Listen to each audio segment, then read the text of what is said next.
Hello everyone, I'm the GrubStVlogger and welcome to 2021. Now, I'm not really a sort of New Year's resolution kind of person, but sometimes I do use the New Year as a chance to shake things up a bit. And this time I have done something I've never done before. I have made an honest-to-goodness, genuine, to-be-read pile. Here it is. Somewhere around here.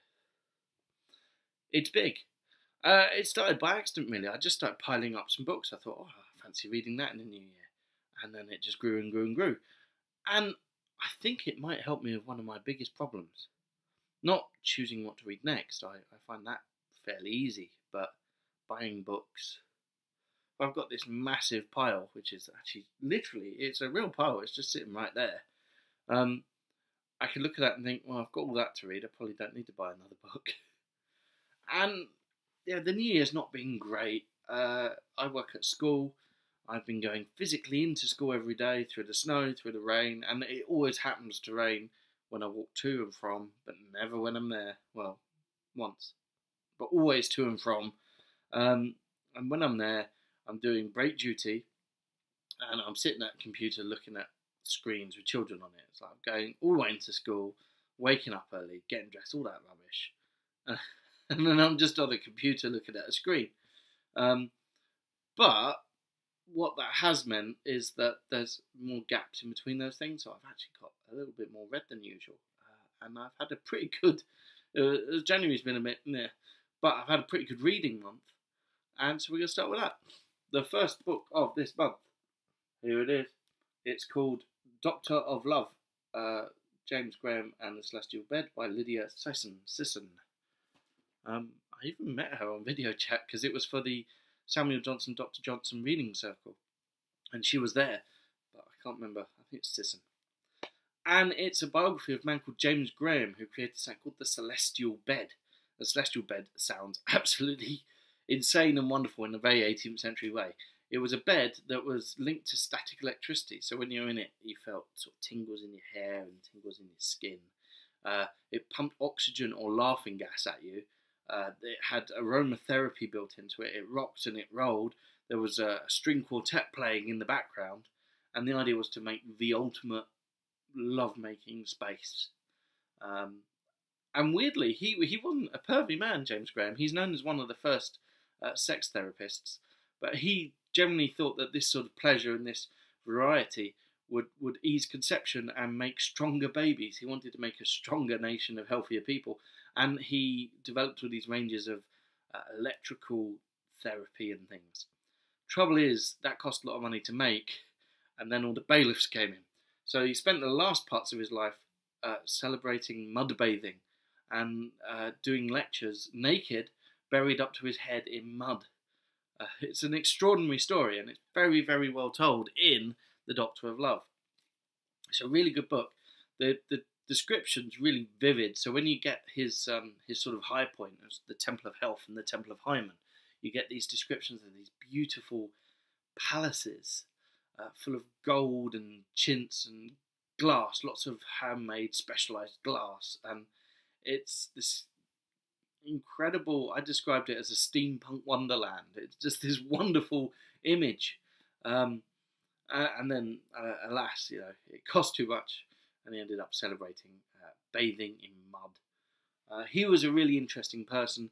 The book quotes loads of his advertising copy, essentially, and he has this wonderful, extreme way of presenting himself and describing himself.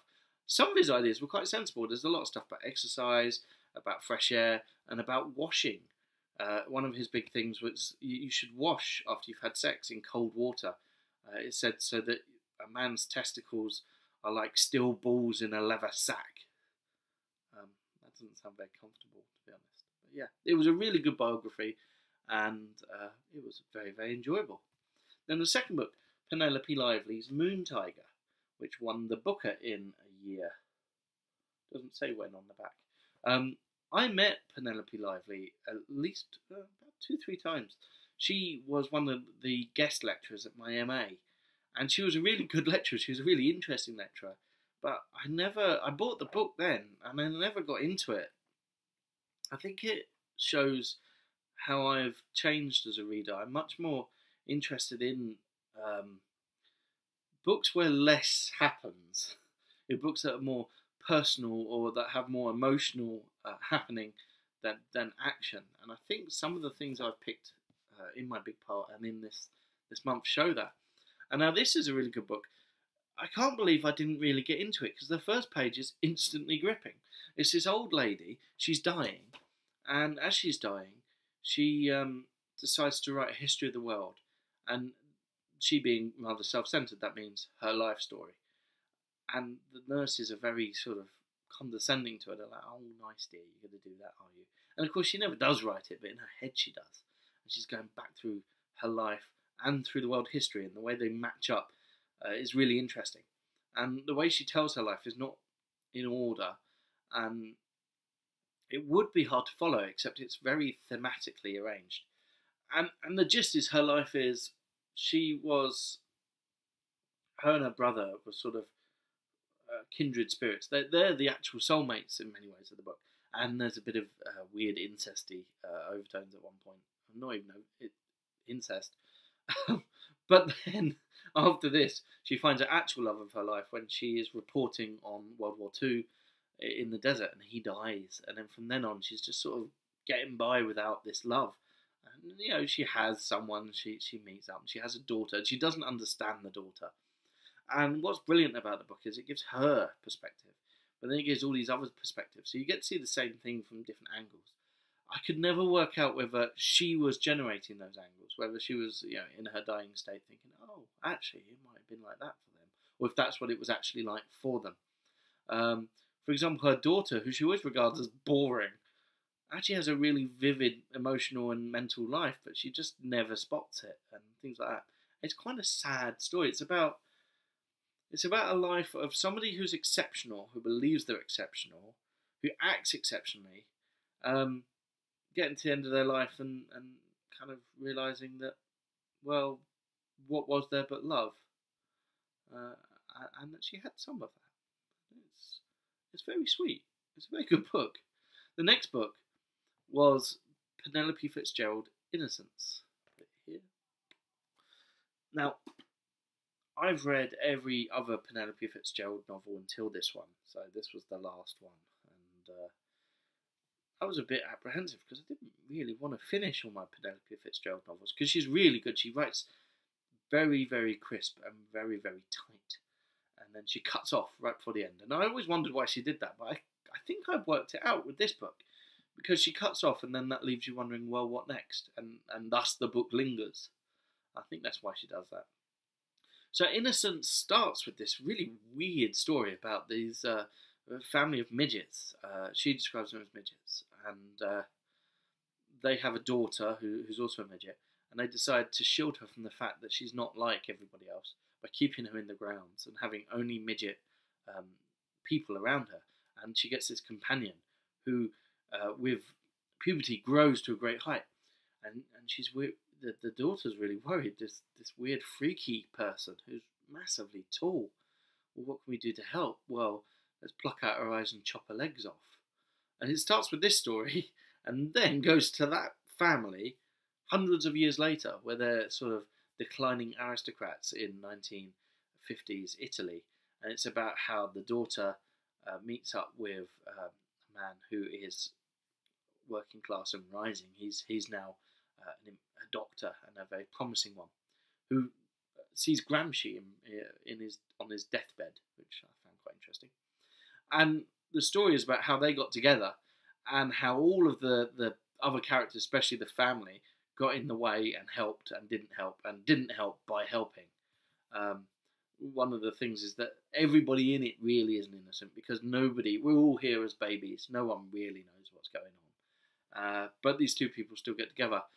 And then it almost goes terribly wrong, and then it doesn't, and then the book ends. And that's it. It's not my favourite Penelope Fitzgerald. I prefer her earlier stuff. I mean, she wrote all her novels late in her life anyway, but there's two big sort of chunks. An earlier stuff which is more based on things she knows from her life, and a later stuff which is more research.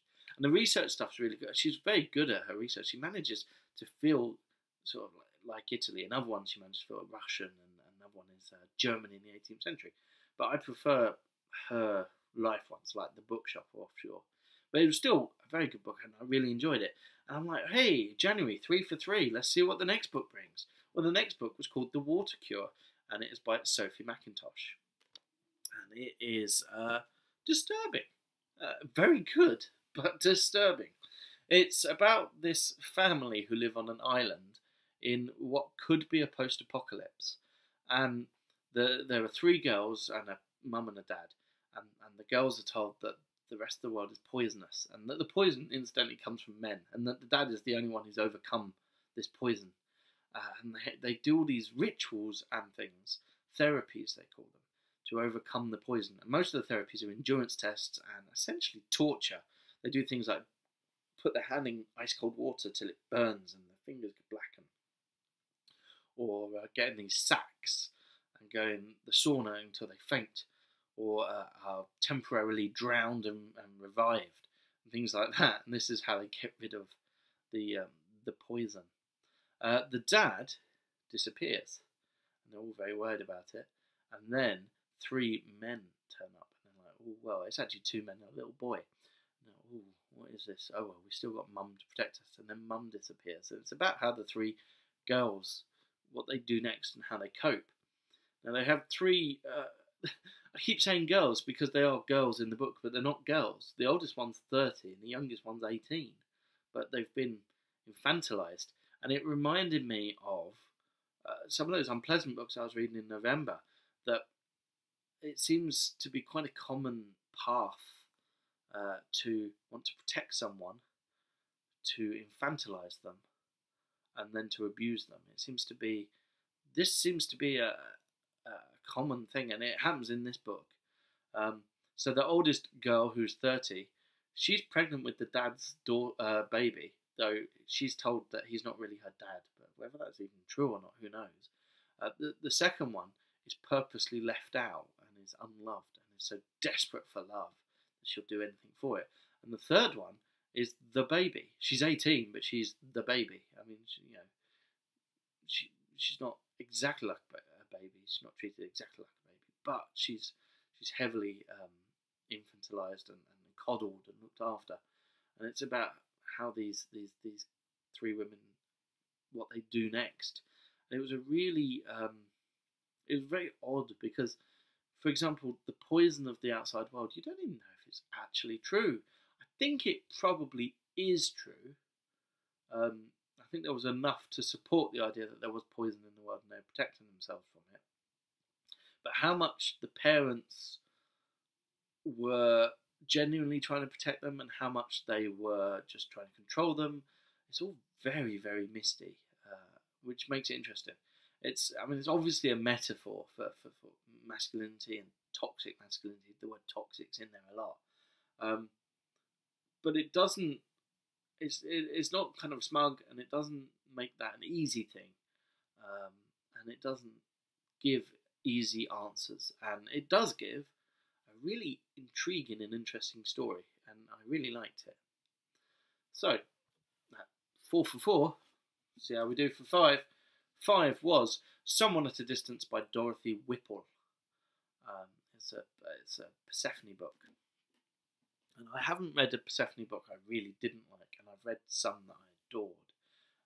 And one of my more favourites I read was called They Were Sisters, which was also by Dorothy Whipple, which is regarded as one of her lesser ones. But I liked it. This is about a family called the Norths. They are very... they have a perfect life, essentially. You've got the mum. She's a little put upon. She feels a little put upon, but she loves her family so much. You've got the husband who his life essentially is too easy, and that's going to come into play. You've got the son who is off on national service because it's in the 50s, and he doesn't enjoy it, but he knows he'll get through it, and he's got his dream job is actually waiting for him. There's a place for him waiting. And then there's the daughter who... she's 15, but she seems a lot younger, and she loves her horse, and she goes to school, and she's sort of a source of joy and delight. Into this comes Louise, who is a French woman, and what's weird is we find out a lot about her. We meet her in her village in France, and her parents who run the bookshop, and her love, Louise's love, who has gone off to marry someone who is more sort of suitable to marriage and more his class, and she's very bitter about that. And this bitterness comes out then in her wrecking the North's family life and their marriage and going off with the husband, who's called Avery. And what was really interesting was 200 pages of it is this sort of loveliness. There's this beautiful Christmas, this half term. Everything's pretty lovely. There's a few little wibbles, but the wibbles only make the loveliness seem real. And then it gets broken apart. And it gets broken apart because they've had such an easy time that none of them actually know what to do if the storm hits. Avery is easily seduced because his life has been so easy, he can't resist temptation. He's just too weak and pathetic. So it's about this beautiful life. It gets broken apart, and then about how they rebuild it, and about the main character, who's Ellen, who's the mother, and what she does to rebuild it, and how she learns to be herself as well as just the mother. And it ends on a very hopeful note, and it's a very well observed thing. The thing about the Dorothy Whipple book is the characters are really well observed, and she is a really, really generous writer, because even Louise gets her space to show why she is as she is. And as such, it feels very real, even as at times, the loveliness of it is almost too much at the beginning, but there's enough real elements in there, and then the horribleness has enough real elements in there.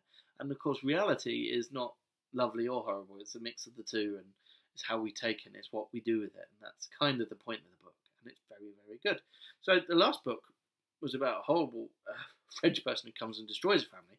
The next book, Daughter for a Fortnight, by, it says here, Mrs. Robert Henrey, her name is Madeleine Henrey, is about a French person who comes and sort of makes a family.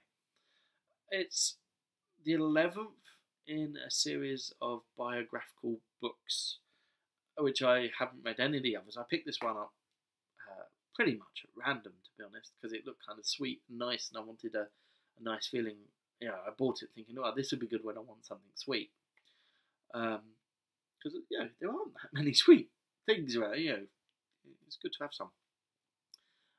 And obviously, earlier in the series, she had more to say.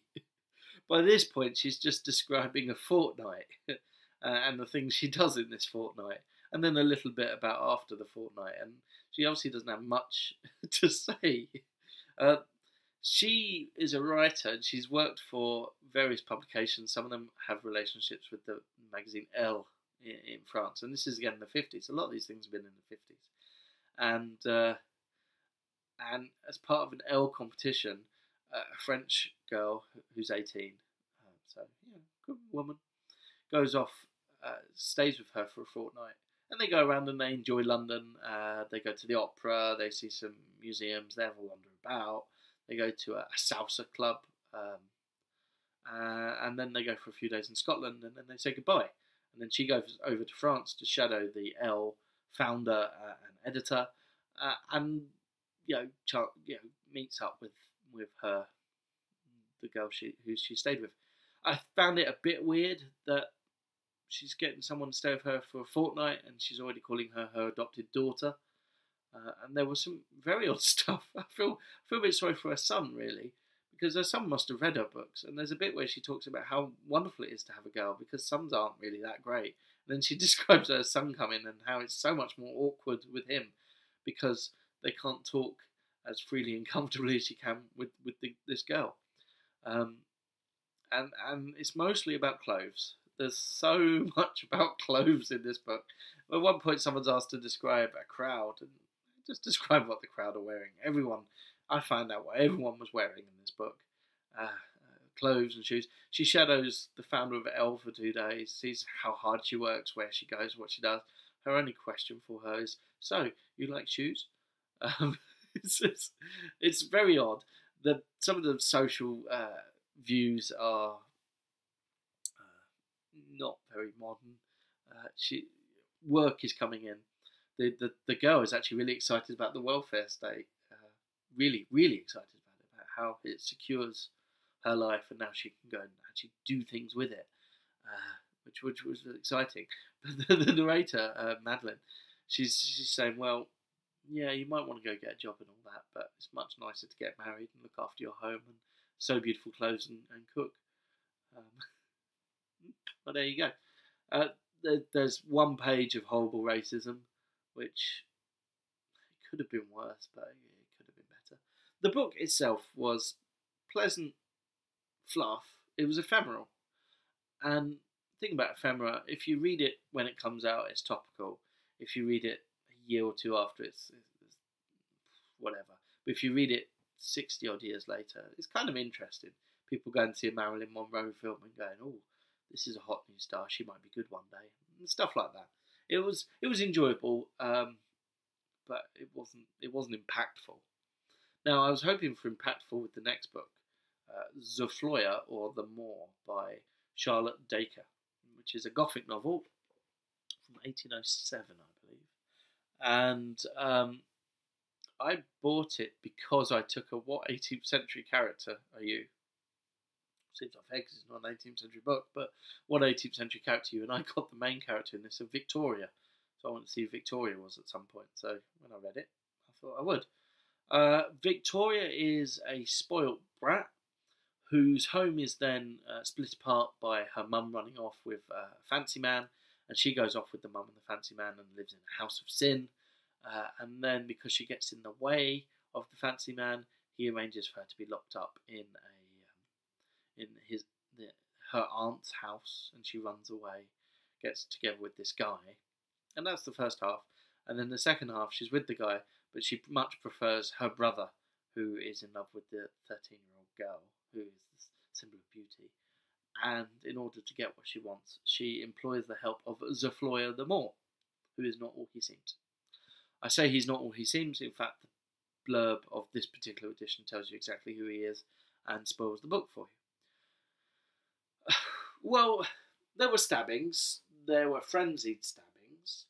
There was, adultery. There was poisoning. People having their bodies thrown into wells.